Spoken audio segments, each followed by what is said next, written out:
నమస్కారం. Telugu moral Chronicles కు స్వాగతం. మహాతపస్వి ఋష్యశృంగుడు అడుగుపెట్టిన మరుక్షణం నుండే అయోధ్య మహానగరంలో ఒక సరికొత్త దైవిక వాతావరణం నెలకొంది. దశాబ్దాలుగా దశరథ మహారాజును పట్టిపీడిస్తున్న పుత్రశోకమనే చీకటి తొలగిపోయి కోసలదేశంలో ఒక గొప్ప ఆశ ఉదయించింది. ఆ మరుసటి రోజు ఉదయం దశరథుడు తన కులగురువు వశిష్ఠుని, ఋష్యశృంగ మహామునిని తన రాజసభకు ఆహ్వానించాడు. ఆ మహర్షుల ముందు తన సింహాసనం దిగి చేతులు జోడించి వినయంగా నిలబడి, మహాత్ములారా, మీ రాకతో నా జన్మ ధన్యమైంది. నా పితృరుణం తీర్చుకోవడానికి కోసలదేశ భవిష్యత్తును నిర్ణయించే ఆ అశ్వమేధ యాగం, పుత్రకామేష్టి యాగం చేయడానికి సరైన ముహూర్తం నిర్ణయించండి. మీరు ఏది ఆజ్ఞాపిస్తే అది చేయడానికి, ఎంత ఖర్చు చేయడానికైనా సరే ఈ దశరథుడు సిద్ధంగా ఉన్నాడు అని వేడుకున్నాడు.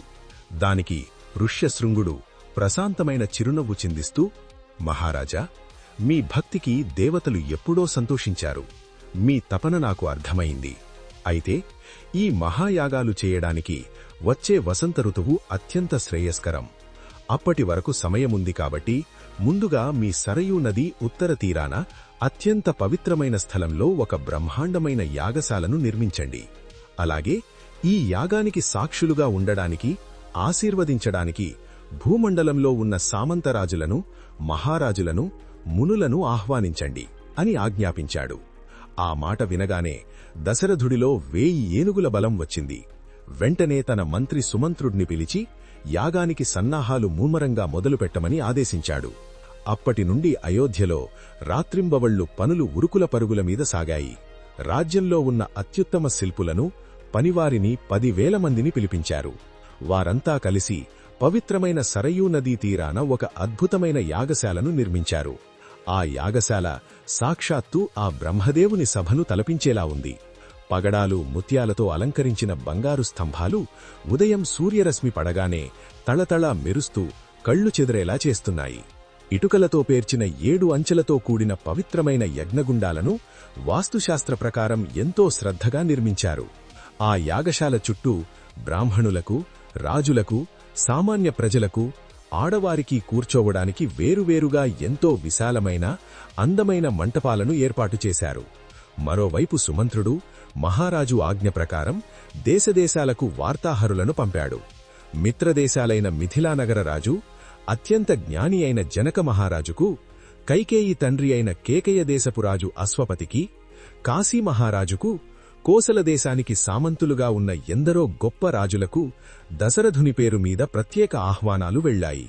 తమ మిత్రుడు దశరథుడు పుత్రుల కోసం చేస్తున్న ఈ మహాయాగానికి సహాయం చేయడానికి ఆ రాజులందరూ తమ తమ చతురంగ బలాలతో, రథాలతో, ఏనుగులతో, అంతులేని కానుకలతో, నవరత్నాలతో అయోధ్యకు చేరుకోవడం ప్రారంభించారు.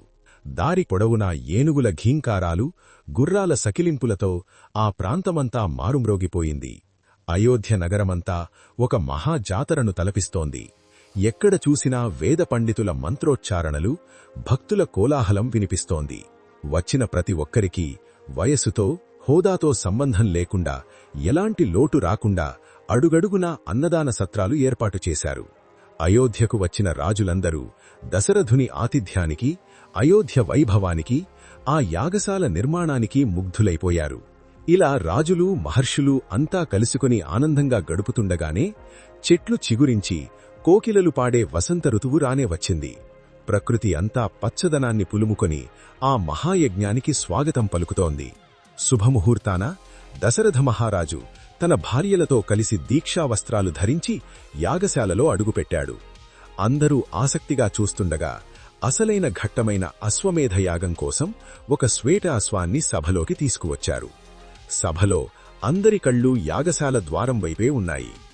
ఎంతో పవిత్రంగా, శాస్త్రోక్తంగా అలంకరించిన ఒక అద్భుతమైన శ్వేతాశ్వాన్ని, అంటే స్వచ్ఛమైన తెల్లటి గుర్రాన్ని రాజభటులు లోపలికి తీసుకువచ్చారు. ఆ గుర్రం ఒంటిమీద ఒక్క నల్లటి మచ్చ కూడా లేదు. అది సాక్షాత్తు ఆ సూర్యభగవానుని రథానికి ఉండే గుర్రంలా అత్యంత తేజస్సుతో ఉంది. వశిష్ఠుడు, వామదేవుడు, ఋష్యశృంగ మహాముని కలిసి ఆ అశ్వానికి శాస్త్రోక్తంగా వేదమంత్రాలతో పూజలు నిర్వహించారు. ఆ తరువాత ఆ గుర్రం నుదుటిపై బంగారు అక్షరాలతో లిఖించిన ఒక జయపత్రాన్ని కట్టారు. ఆ పత్రంలో ఇలా రాసి ఉంది: ఈ అశ్వం కోసలదేశపు మహాచక్రవర్తి ఇక్ష్వాకు వంశోద్ధారకుడు అయిన దశరథ మహారాజుకు చెందినది. ఈ గుర్రం స్వేచ్ఛగా ఏ రాజ్యంలో అడుగుపెడితే ఆ రాజ్యం దశరథుని ధర్మ పరిపాలన కిందకు వచ్చినట్లే. ఒకవేళ ఎవరైనా ఈ గుర్రాన్ని అడ్డుకుంటే వారు కోసలదేశపు మహాసైన్యంతో యుద్ధానికి సిద్ధపడాలి. ఇలా సగర్వంగా ప్రకటించి ఆ పవిత్రమైన అశ్వాన్ని స్వేచ్ఛగా భూమండలమంతా తిరగడానికి వదిలిపెట్టారు. ఆ గుర్రానికి రక్షణగా కోసలదేశ మహాసైన్యం, మంత్రులు, ఎందరో మహావీరులు వెన్నంటి వెళ్లారు. ఆ అశ్వం దట్టమైన అడవులు, ఎత్తైన పర్వతాలు, పచ్చని మైదానాలు దాటుకుంటూ ఎన్నో దేశాల్లోకి ప్రవేశించింది. దశరథుని పరాక్రమం, ఆయన ధర్మపరిపాలన గురించి ముల్లోకాలకు తెలుసు. ఏ రాజూ ఆ అశ్వాన్ని అడ్డగించే సాహసం చేయలేదు. ఆ గుర్రం ఎక్కడికి వెళితే అక్కడ రాజులు ఎంతో గౌరవంగా ఎదురెళ్లి స్వాగతం పలికారు. దశరథుని పట్ల తమకున్న విధేయతను చాటుకుంటూ ఎన్నో అమూల్యమైన రత్నాలు, వజ్రాలు, ఏనుగులను కానుకలుగా సమర్పించి ఆయనకు సామంతులుగా మారారు. అలా ఏ ఆటంకం లేకుండా 1 సంవత్సరం పాటు దిగ్విజయంగా ప్రపంచాన్ని చుట్టివచ్చిన ఆ పవిత్రమైన అశ్వం మళ్లీ వసంత ఋతువులో సురక్షితంగా అయోధ్యకు చేరుకుంది. గుర్రం విజయవంతంగా తిరిగిరాగానే యాగశాలలో సంతోషం వెల్లువిరిసింది. ఆ అశ్వం తిరిగి రావటమంటే భూమండలమంతా దశరథుని ధర్మ పరిపాలనకు తలవంచినట్లే.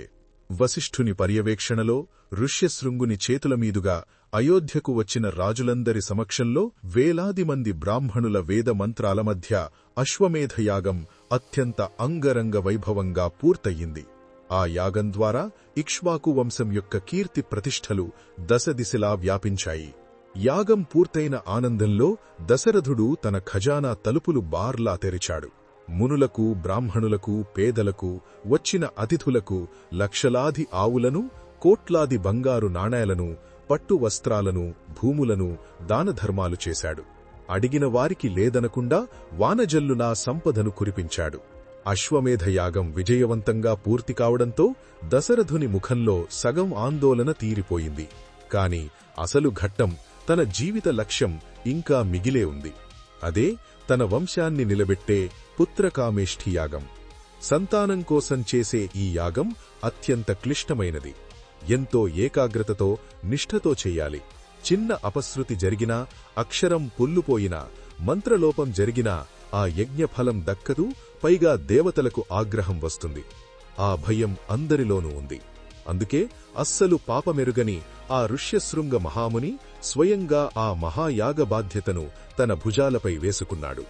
దశరథ మహారాజు తన 3 భార్యలైన కౌసల్య, సుమిత్ర, కైకేయిలతో కలిసి పవిత్రమైన నారచీరలు ధరించి ప్రధాన యజ్ఞగుండం ముందు అత్యంత భక్తిభావంతో ఆసీనుడయ్యాడు. ఆ మహారాజు కళ్లలో ఎలాగైనా ఈ యాగంతో తన వంశం నిలబడుతుందన్న ఒక ఆశ, తన ఒడిలో పసిపిల్లలు ఆడుకుంటారన్న ఒక తీరని తపన స్పష్టంగా కనిపిస్తున్నాయి. ఋష్యశృంగుడు కళ్ళు మూసుకుని 2 చేతులు జోడించి ఇష్టదైవాన్ని ప్రార్థించాడు. తన జీవితకాలపు తపోబలాన్నంతా ధారపోసి అథర్వణ వేదంలోని అత్యంత రహస్యమైన, శక్తివంతమైన మంత్రాలను పఠించడం ప్రారంభించాడు. ఆయన గొంతు నుండి వెలువడుతున్న ఆ పవిత్ర మంత్రధ్వనులు ఆ యాగశాలను ఒక దైవికమైన శక్తితో నింపేశాయి. అగ్నిగుండంలో స్వచ్ఛమైన ఆవు నెయ్యి, సమిధలు పోస్తుండగా ఆ అగ్ని జ్వాలలు పైకి ఎగిసిపడుతూ ఎర్రగా మండుతున్నాయి. యాగశాల అంతా హోమధూమం, అగరుబత్తీలు, కస్తూరిలాంటి సుగంధ ద్రవ్యాల వాసనతో నిండిపోయింది. ఆకాశంలో దేవతలు, గంధర్వులు, అప్సరసలు అదృశ్య రూపంలో నిలబడి ఆ మహాయజ్ఞాన్ని ఆశ్చర్యంగా చూస్తున్నారు. సభలో ఉన్న వేలాది మంది బ్రాహ్మణులు ఋష్యశృంగునితో గొంతు కలిపి వేదమంత్రాలు పఠిస్తుంటే ఆ ధ్వనికి భూమి, ఆకాశాలు దద్దరిల్లుతున్నాయి. ఆ దైవికమైన వాతావరణం చూసి దశరథుని కళ్లమ్మట అప్రయత్నంగా ఆనంద భాష్పాలు రాలుతున్నాయి. ఋష్యశృంగుడు ఒక్కో మంత్రాన్ని గంభీరంగా ఉచ్చరిస్తూ యజ్ఞగుండంలో ఆహుతులు వేస్తుంటే దశరథుని గుండె ఆశతో, భయంతో వేగంగా కొట్టుకొంటోంది. అలా రోజులు గడుస్తున్నాయి. యాగం చివరి దశకు చేరుకొంటోంది. అమావాస్య చీకటి తొలగిపోయి పౌర్ణమి వెన్నెల రాబోతున్న పవిత్రమైన సమయమది. వాతావరణమంతా ఎంతో ప్రశాంతంగా, దివ్యంగా మారిపోయింది. ఋష్యశృంగుడు తన పూర్ణ శక్తిని, తపోబలాన్నంతా కూడతీసుకుని చివరి మంత్రాన్ని గంభీరంగా ఉచ్చరిస్తూ, ఓ అగ్నిదేవా, ఈ ఇక్ష్వాకు వంశ మహారాజు పడుతున్న పుత్రశోకాన్ని శాశ్వతంగా తీర్చు, సకల లోకాలకు ఆదర్శంగా నిలిచే మహావీరులను, ధర్మ సంస్థాపన చేసే దైవాంశ సంభూతులను ప్రసాదించు, మా ఈ ఆహుతిని స్వీకరించు అంటూ అత్యంత భక్తి శ్రద్ధలతో అతిపెద్దదైన పూర్ణాహుతిని భగభగ మండుతున్న ఆ యజ్ఞగుండంలోకి వేశాడు. అంతే, క్షణకాలం పాటు సృష్టి అంతా నిశ్శబ్దమైపోయింది. చెట్ల ఆకులు కదలడం కూడా ఆగిపోయింది. ఒక్కసారిగా ఆ యాగశాల అంతా కోటి సూర్యులు ఒకేసారి ఉదయించినంత భయంకరమైన, తేజోవంతమైన వెలుతురుతో నిండిపోయింది. ఆ కాంతిని తట్టుకోలేక అక్కడున్న మహారాజులు, పండితులు, ప్రజలు అందరూ కళ్ళు మూసుకుని భక్తితో చేతులు జోడించి తలలు వంచుకున్నారు. ఆ మండుతున్న యజ్ఞగుండం జ్వాలలను చీల్చుకుంటూ ఎర్రటి వస్త్రాలు ధరించి, ఎత్తైన దేహంతో, ఒళ్లంతా మెరిసే దివ్యమైన ఆభరణాలతో, ఒక సింహంలాంటి గంభీరమైన నడకతో ఉన్న ఒక మహోద్భుతమైన దైవిక పురుషుడు ఆవిర్భవించాడు. ఆయనే అగ్నిదేవుడు. ఆయననే ప్రాజాపత్య పురుషుడు అని కూడా అంటారు. ఆయన రూపం ఎంత అద్భుతంగా, తేజస్సుతో ఉందంటే అక్కడున్న వారెవ్వరూ ఆయనను కన్నెత్తి నేరుగా చూడలేక భక్తితో చేతులు జోడించి తలలు వంచుకున్నారు. ఆ దైవిక పురుషుని చేతిలో ఒక స్వచ్ఛమైన, ప్రకాశిస్తున్న సువర్ణ, బంగారు పాత్ర ఉంది. ఆ పాత్రకు వెండి మూత పెట్టి ఉంది. అందులో దేవామృతంలాంటి అత్యంత సుగంధభరితమైన దైవిక పాయస ఉంది. ఆ దైవ పురుషుడు ఉరుములాంటి గంభీరమైన స్వరంతో, ఓ దశరథ మహారాజా, నీ భక్తికి, నీ ధర్మ పరిపాలనకు దేవతలందరూ సంతోషించారు. సాక్షాత్తు ఆ బ్రహ్మదేవుడే స్వయంగా ఈ దివ్య పాయసాన్ని నీకోసం పంపాడు. సంతానాన్ని ప్రసాదించే ఈ దేవామృతాన్ని స్వీకరించు అని పిలిచాడు. ఆ మాటలు వినగానే దశరథుని కళ్లమ్మట ఆనందబాష్పాలు జలజలా రాలిపోయాయి.